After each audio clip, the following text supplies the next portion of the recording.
Nasubukan mo na bang magluto ng tortang Kapampangan? Kung hindi pa, para sa'yo ang video nito. Dahil dito ay magluluto tayo ng tortang Kapampangan. Simulan na natin ang ating pagluluto. Unang gagawin natin dito ay imamarinate muna natin itong ating ground pork. Unang inilagay ko nga yung pamitang durog at sinundan ko naman ito ng kalamansi juice. At dito naman sa part ito, nilalagyan ko ito ng toyo. Matapos natin mailagay itong ating tatlong pang-marinate na sangkap, ay hahaluin lang natin ito.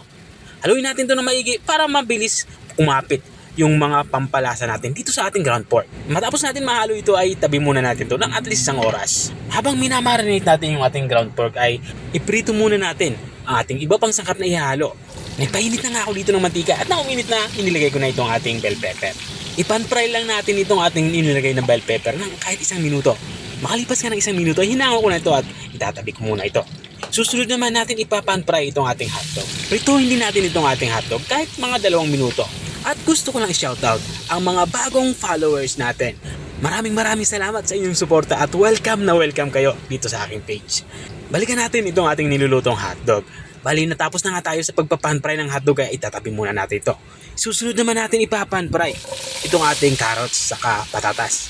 Ang ginawa ko lang dito ay hiniwa ko lang ito ng pa-cubes na medyo maliliit lang. Iprito lang natin ito ng bahagya hanggang sa magkulay light brown ito. Ang purpose lang naman pagprito dito ay para hindi ito madurog. At kung nanonood ka pa rin hanggang dito sa parte ng aking video, ibig sabihin ay interesado ka sa aking niluluto.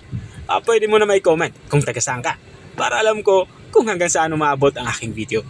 Matapos nga natin maprito ang ating carrots at patatas, itinabay muna natin ito. At nagbawas na ako ng kaunting mantika. Nagtira lang ako ng sapat para sa ating gagawing pag-igisa. Nagsimula na nga tayo dito mag-isa. Unang inilagay ko itong ating bawang at sinundan ko naman ng sibuyas. Ang gawin lang natin dito ay palabasin lang natin yung aroma nito. Kapag lumabas na yung aroma nito, ilagay na natin itong ating namarinate na ground pork o giniling na baboy. Ang gusto natin ma-achieve dito ay magkulay light brown itong ating giniling na baboy. Bali nasa high heat yung gamit yung apoy dito. Tuloy-tuloy lang tayo sa paghahalo hanggang sa ma-achieve natin yung ganitong kulay. Pag ganito na itsura niya, ilalagay na natin yung iba pa nating mga pampalasa. Unang inilagay ko itong ating tomato paste.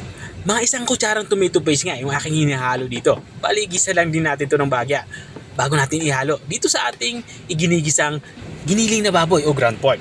At maglalagay na din ako dito ng tomato sauce. Pangalawa, sa pinakamaliit na pakete nga ng tomato sauce ang aking inilalagay dito.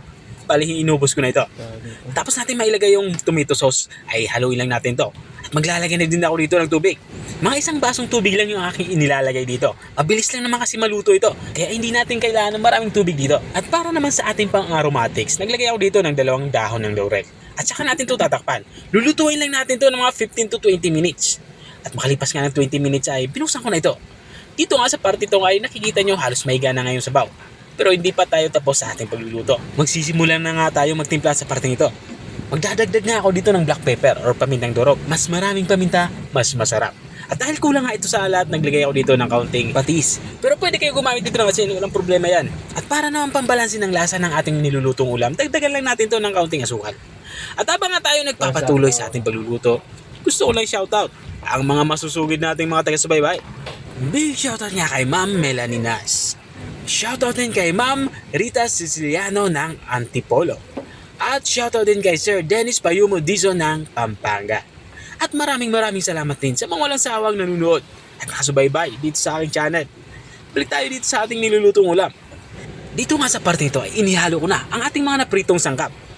At matapos natin mahalo ito ay takpan lang natin ito. Ang gusto natin ma-achieve dito ay magmantika ito. Kaya tinakpan ko pa ito ng mga 5 minuto. At makalipas ng 5 minuto ay nakuha ko na ang gusto kong mangyari. Kaya kung nakikita nyo, nagmamantika na nga ito. At ito na nga yung ating special tortang Kapampangan. Kung nakarating ka hanggang dito sa dulo ng aking video, maraming salamat sa panonood.